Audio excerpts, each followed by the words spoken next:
교문이교회 성도 여러분 반갑습니다. 2025년 9월 4일 목요일 교문이교회 새벽기도의 시간입니다. 함께 기도하겠습니다.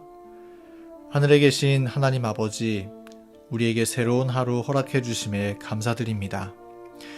이 시간 갈급한 심령으로 주님 가까이 만나기를 소망하오니 임마누엘의 주님이시여 저희를 가까이 만나주시고 저희에게 하늘의 양식의 꼴을 든든하게 먹게 하여 주시옵소서.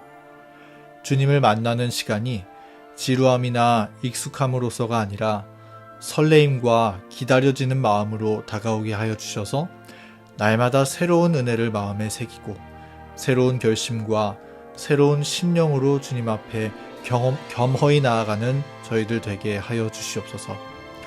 오늘도 크신 능력으로 우리와 함께 하실 사랑의 주님께 감사드리며 예수님의 이름으로 간절히 기도합니다. 아멘. 오늘은 선지자왕 12장 네 번째 시간으로 넘어질까 주의하라는 제목의 말씀으로 함께 은혜를 나누겠습니다. 우리 시작하면서 고린도전서 10장 12절의 말씀을 읽겠습니다. 그런즉 선줄로 생각하는 자는 넘어질까 조심하라. 아멘. 오늘은 믿음의 대신앙가 엘리야가 넘어지는 이야기를 함께 살펴보려고 합니다. 우리 엘리야 하면 가장 먼저 어떤 모습이 떠오르나요? 엘리야 하면 불굴의 믿음을 가진 사람, 또 놀라운 이적을 경험했던 사람, 위대한 개혁자의 모습이 떠오르곤 합니다. 엘리야는 정말 그런 사람이었습니다. 엘리야는 기도를 통해 비를 멈추기도 하고 또 멈추었던 비를 다시 내리기도 하였으며 갈멜산에서 300인의 바알 선지자들과 영적 투쟁을 벌이고 승리하기도 했습니다. 그리고 그러한 결과로 영적으로 거의 죽어간 듯 보이던 이스라엘 사람들이 다시금 바알과 아세라상을 버리고 하나님의 품으로 돌아오도록 이끌었던 그 위대한 개혁자, 대신앙가였던 엘리야의 모습을 우리가 기억합니다. 그런데 그런 위대한 선지 엘리야도 인간적인 연약함으로 넘어졌던 적이 있습니다. 그리고 그러한 넘어짐은 엘리야가 가장 높은 개혁을 이루었던 그 직후에 찾아왔다는 점이 오늘 나눌 말씀의 포인트입니다. 오늘 본문의 배경에서부터 이야기를 시작합니다. 아합 왕은 엘리야의 인도를 받아 이스라엘로 나아가서 궁에 도착한 후에 그의 아내 이세벨을 만나서 지금까지의 놀라운 일들을 이야기해 주었습니다. 갈멜산에서 엘리야가 300인의 바알의 선지자들을 승리했었던 일, 또 그들이 죽임을 당하고 여호와 하나님이 백성들 가운데 높임을 받았던 일들, 그리고 엘리야가 기도했더니 큰 비가 쏟아져 내리기 시작했었던 그 모든 놀라운 이야기들을 이세벨에게 말해 주었습니다. 이 이세벨의 반응이 어땠을까요? 보통 사람들 같으면 이런 놀라운 이야기를 듣고 나서 정말 웬만하면 하나님이 참되시다라고 고백하지 않을 수 없었을 것입니다. 그러나 이세벨은 여전히 하나님 앞에 마음을 완고히 하였습니다. 그녀는 조금도 회개하지 않았습니다. 그녀는 오히려 분노를 쏟아내면서 내가 엘리야를 기필코 죽여야겠다며 이를 바득바득 갈았습니다. 그리고 이세벨은 이제 사람을 보내어서 엘리야에게 이르기를 내가 내일 이맘때에는 반드시 내 생명을 저 사람들 중 한 사람의 생명과 같게 하리라. 그렇지 아니하면 신들이 내게 벌 위에 벌을 내림이 마땅하니라. 이렇게 말하면서 내일은 꼭 엘리야를 죽일 것이라는 메시지를 전했습니다. 그리고 이 말을 전해 들은 엘리야는 다음과 같이 반응하였습니다. 선지자 왕 말씀입니다. 그처럼 대담한 용기를 나타내고 왕과 사제들과 백성들에 대해 그처럼 완전하게 승리를 거둔 후에 엘리야는 그 후에 결코 낙담하거나 겁에 질려 두려워하지 않을 것처럼 보였다. 그러나 그처럼 많은 하나님의 사랑스러운 돌보심의 증거로 축복을 받았던 그도 연약한 인간에 지나지 않았으므로 이 같은 암담한 때에 그는 신앙과 용기를 잃고 말았다. 엘리야는 이세벨이 자신을 죽일 것이라는 말을 듣고 순간 신앙과 용기를 잃어버렸다고 말했습니다. 지금까지 오직 하나님의 능력으로 하늘에서 불을 내리고 또 3년 반 동안 내리지 않던 비를 내리게 하는 그런 기도의 응답을 받았던 그 엘리야가 낙담과 두려움에 빠져서 순간 믿음을 상실하게 된 것입니다. 엘리야가 엘리야답지 못한 모습을 보이게 되었던 것이죠. 그리고 엘리야는 그때로부터 자기 목숨을 보존하기 위하여 이세벨을 피해 도망하기 시작합니다. 이어지는 선지자 왕 말씀입니다. 당황한 그는 선잠에서 깨어 길을 떠났다. 하늘에서는 비가 쏟아지고 사방은 어두웠다. 3년 전에 하나님께서 이세벨의 증오와 아합의 수색에서 피할 장소를 지시하여 주셨던 사실을 잊어버리고 선지자는 이제 생명을 보존하기 위하여 도망하였다. 브엘세바에 이르러 그는 자기의 사환을 그곳에 머물게 하고 스스로 광야로 들어가 하룻길쯤 행하였다. 순전히 하나님만을 의지하던 엘리야가, 그 위대한 대신앙가가 두려움에 빠져서 살기 위하여 도망하고 있는 것입니다. 지금 이때는 엘리야가 여호와 하나님의 놀라운 역사하심을 경험한 지 불과 몇 시간밖에 지나지 않았던 때였습니다. 아직 하늘에서는 그의 기도의 응답을 통해 퍼부어지기 시작한 축복의 비가 계속되고 있었습니다.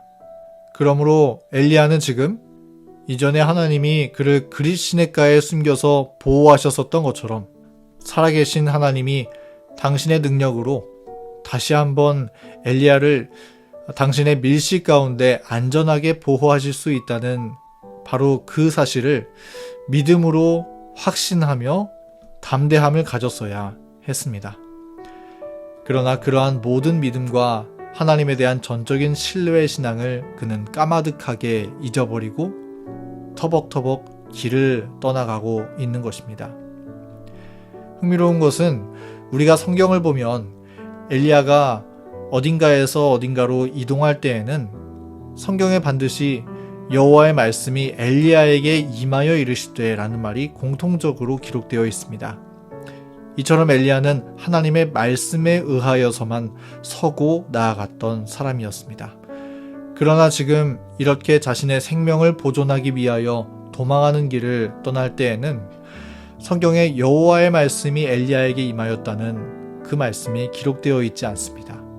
그것은 그의 도망이 하나님이 원하시는 뜻이 아니었음을 잘 보여주고 있는 것입니다. 이처럼 엘리야는 넘어졌습니다. 그런데 그가 언제 넘어졌는가?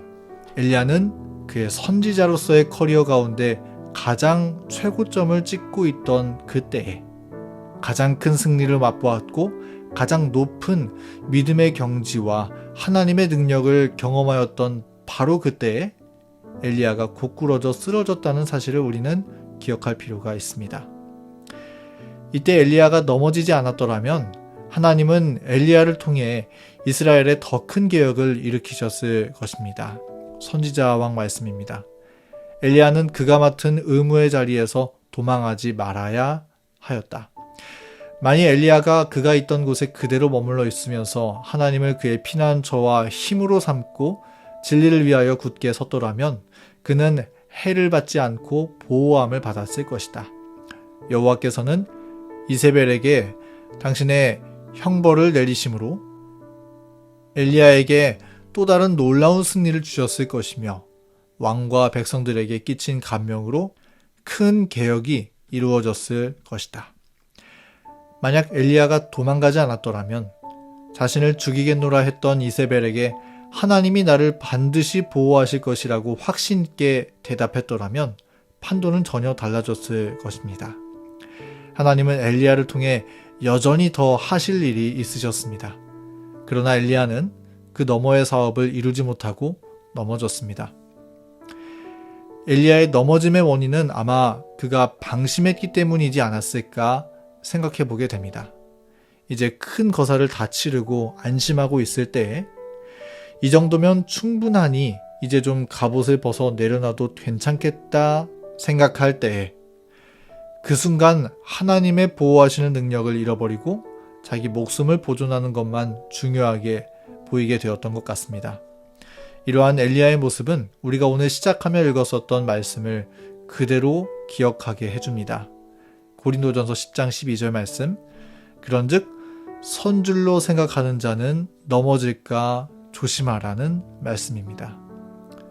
내가 잘하고 있으며 부족함이 없다고 느낄 때, 내가 높은 믿음의 경험을 하고 내가 하나님께 순종하기 위해 많은 것을 포기했으며 큰 결심을 했노라고 자부하며 자신을 높이고 싶은 마음이 우뚝 설 때, 우리는 넘어질까 조심해야 합니다. 탑이 높으면 높을수록 무너짐에 더욱 취약해지는 것처럼 우리의 영적 세계도 마찬가지인 것입니다.